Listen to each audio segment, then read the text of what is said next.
Esta história foi baseada em relatos enviados por nossos inscritos e editada pela nossa equipe. Os nomes foram trocados para manter o anonimato. Se você curte esse tipo de conteúdo, já se inscreve no canal, deixa o like para ajudar a gente e comenta aí embaixo o que achou da história. E de qual cidade está assistindo. Sua opinião é muito importante. Durante nossas vidas, tomamos decisões que mudam completamente nossas vidas. Às vezes para melhor e às vezes para pior. A pergunta que fica no ar é: e se eu tivesse feito diferente? E com a Paloma, não foi diferente. Olá, meu nome é Paloma. Tenho 29 anos, sou uma mulher de pele clara, cabelos castanhos longos e um corpo que, modéstia à parte, costuma chamar a atenção por onde passa. Na época, eu era casada com Fábio, um homem de 33 anos, de sorriso fácil e um charme natural, mesmo com uns quilinhos a mais. Fábio sempre foi carinhoso comigo. Ele me fazia feliz sem precisar de grandes gestos, apenas com o seu jeito alegre, brincalhão e aquele olhar cheio de ternura. Parecia mesmo um conto de fadas, mas eu encontrei um jeito de estragar tudo.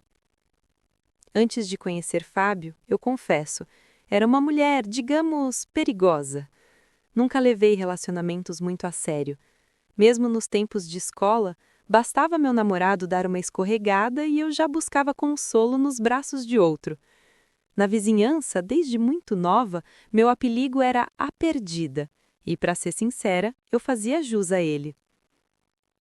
Foi então que Fábio apareceu na minha vida, e de repente tudo mudou. Eu me apaixonei por aquele homem de um jeito que nunca imaginei ser possível. Ele me fez querer ser melhor, me fez sentir medo de perder, me fez sonhar em ser alguém de quem meus pais pudessem se orgulhar. E eu estava conseguindo, ou melhor, achava que estava, até o dia em que entrei na faculdade. Na faculdade, tudo era novo para mim. Como todo novato, eu era uma caloura, e os veteranos faziam questão de lembrar disso o tempo todo. Já casada com Fábio, aos 23 anos, eu sabia que precisava manter certa distância dos rapazes. E no início, tudo corria bem. Até que apareceu Vinícius.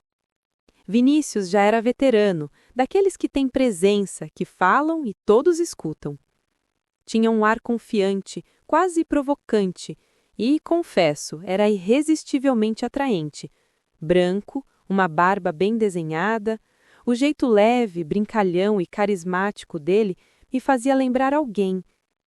No começo, fiquei intrigada, tentando entender de quem era aquele reflexo. Demorou um pouco até perceber. Ele me lembrava Fábio. Talvez tenha sido exatamente isso que me aproximou dele, a familiaridade, o conforto disfarçado de curiosidade. E foi assim que comecei a brincar com fogo. Vinícius chegou na minha vida de uma forma sutil, às vezes puxava assunto, e, por ser veterano, eu entendi que podia ser interessante tê-lo por perto. Mas acabamos ficando perto até demais. E como diz o ditado, quem brinca com fogo... Tudo começou com trocas sutis. Um olhar que demorava um segundo a mais, um sorriso que carregava segredos, uma palavra dita num tom quase sussurrado. Vinícius retribuía cada gesto, cada insinuação, e antes que eu percebesse, já estava completamente envolvida naquele jogo perigoso. Ele sempre aparecia quando eu precisava, ajudando-me nas tarefas e nas penitências que os veteranos impunham aos calouros. E pouco a pouco, essa aproximação começou a queimar por dentro.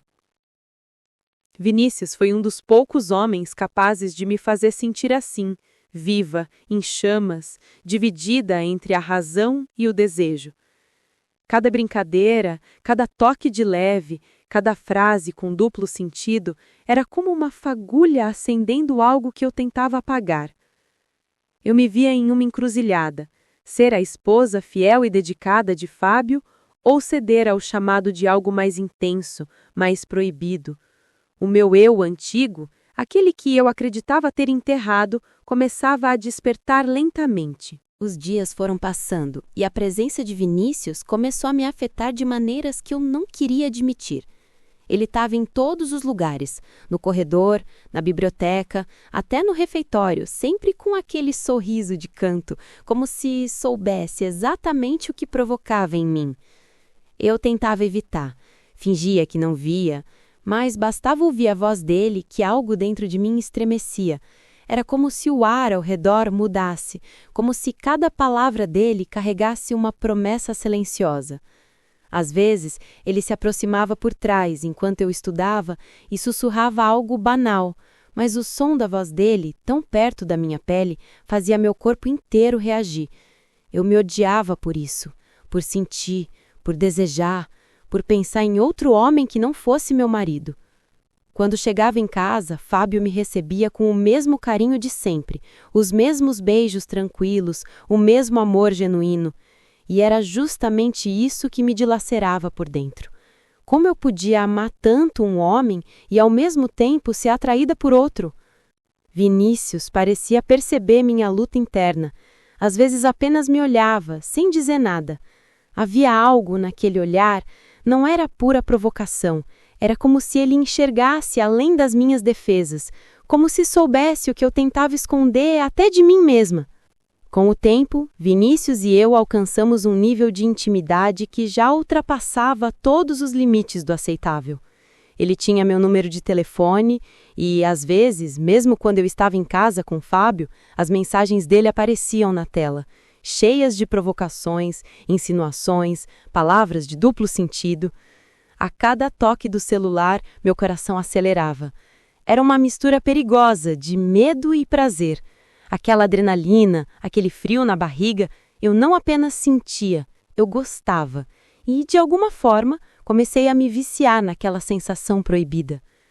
Até que um dia, uma mensagem diferente chegou. Era um vídeo, daqueles proibidos, enviado por Vinícius. Eram nudes. Bastou um olhar para que meu corpo inteiro estremecesse. Aquela cena, aquele gesto, era um convite claro, um convite para cruzar uma linha da qual não haveria retorno. Achei que ele foi longe demais, porém não apaguei o vídeo. Fiquei com ele durante dias no meu telefone. Passei o fim de semana mergulhada em pensamentos confusos. Vi e revi cada detalhe daquele vídeo.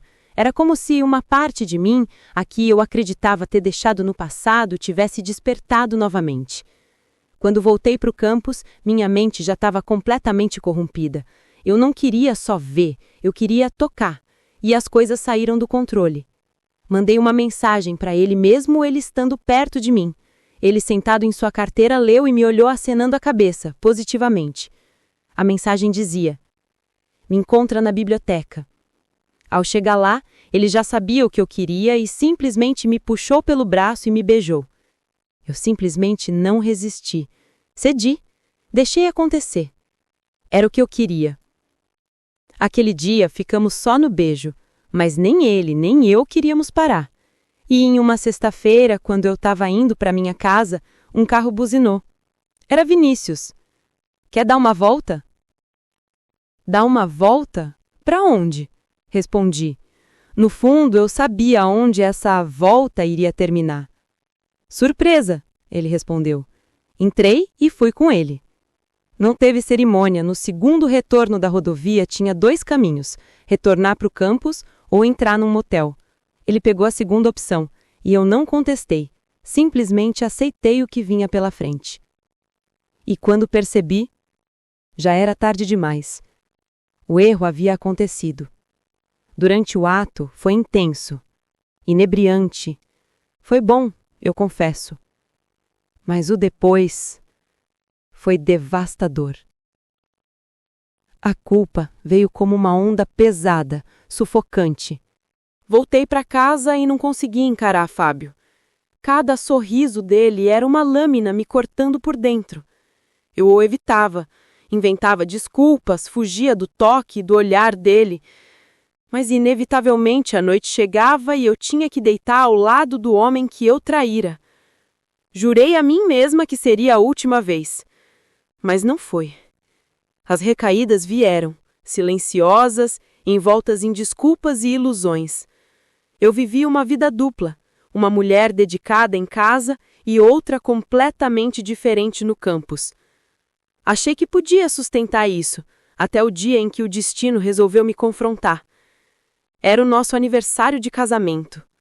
Fábio preparou tudo com tanto carinho, flores, música, meus pratos preferidos, e no fim, diante de todos, ele fez uma declaração de amor daquelas que tocam a alma. Quando todos aplaudiram, eu chorei. Mas não eram lágrimas de emoção, eram de arrependimento. Naquele instante percebi o tamanho do estrago que eu havia causado. E naquela mesma noite, tomada pela culpa, contei a verdade. A reação de Fábio foi o silêncio. Um silêncio tão doloroso que valeu mais do que qualquer grito. Quando ele finalmente me olhou, havia nos olhos dele algo que eu nunca vou esquecer. A dor de quem foi traído por quem mais amava. Fábio saiu de casa e passou mais de uma semana sem dar notícias. Nenhuma ligação, nenhuma mensagem, nada. A ausência dele era como perder uma parte de mim, como se tivessem arrancado um pedaço do meu corpo. Eu o amava de verdade, com tudo o que havia em mim. As pessoas sempre dizem, quem ama não trai. Mas eu discordo. Porque, mesmo depois do erro, eu estava em pedaços.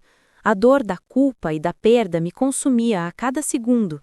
Era insuportável acordar no meio da noite, olhar para o lado da cama e ver aquele espaço vazio onde ele costumava estar. Não aguentei. Mandei uma chuva de áudios para o Fábio pedindo perdão, dizendo o quanto o amava, implorando para que voltasse. Eu dizia que não precisava me amar de volta, que bastava estar perto, dividir o mesmo teto, respirar o mesmo ar, isso já me bastava. Os áudios eram visualizados, mas não havia resposta. O silêncio dele doía mais do que qualquer palavra poderia doer. Eu magoei o homem da minha vida. Até que num dia qualquer, Fábio apareceu. Disse apenas que viera buscar suas roupas. Mas para mim, aquele momento seria tudo ou nada. Me ajoelhei diante dele, em prantos, implorando pelo seu perdão. Ele parecia irredutível, o olhar frio, distante, ferido. Antes que ele saísse, olhei nos olhos dele e entre soluços disse: Fábio, você acha mesmo que se eu não te amasse teria confessado tudo? Eu contei porque não aguentava mais, estava me destruindo por dentro, sem conseguir dormir, sem conseguir viver com o peso da culpa. Ele não respondeu. Apenas foi embora. Eu sofria muito, mas imaginava o quanto ele estava sofrendo. O mal que eu causei, e mesmo pedindo perdão, eu sabia que se ele não me perdoasse, ele estava em seu direito. Se passaram meses. Naquele dia era véspera de Natal. Eu estava sozinha na praça do meu bairro, olhando a decoração de Natal, e lembrava o quanto Fábio gostava de decorar a nossa casa para o Natal. Senti uma presença, um calor humano, e olhei para trás. Era Fábio. Meus olhos lagrimejaram e eu simplesmente chorei e corri em sua direção e o abracei. E ele simplesmente me envolveu em seus braços. Hoje, ainda estamos casados. Aquela foi uma página sangrenta das nossas vidas. Uma ferida que o tempo cicatrizou, mas que deixou sua marca. Naquele mesmo ano, tranquei a minha matrícula na faculdade e nunca mais tive contato com Vinícius. Eu tive a sorte de ganhar uma segunda chance. Mas sei que talvez quem está lendo essa confissão não tenha tido a mesma sorte. Comentem aí se você já passou por situações parecidas, se no lugar de Fábio você perdoaria,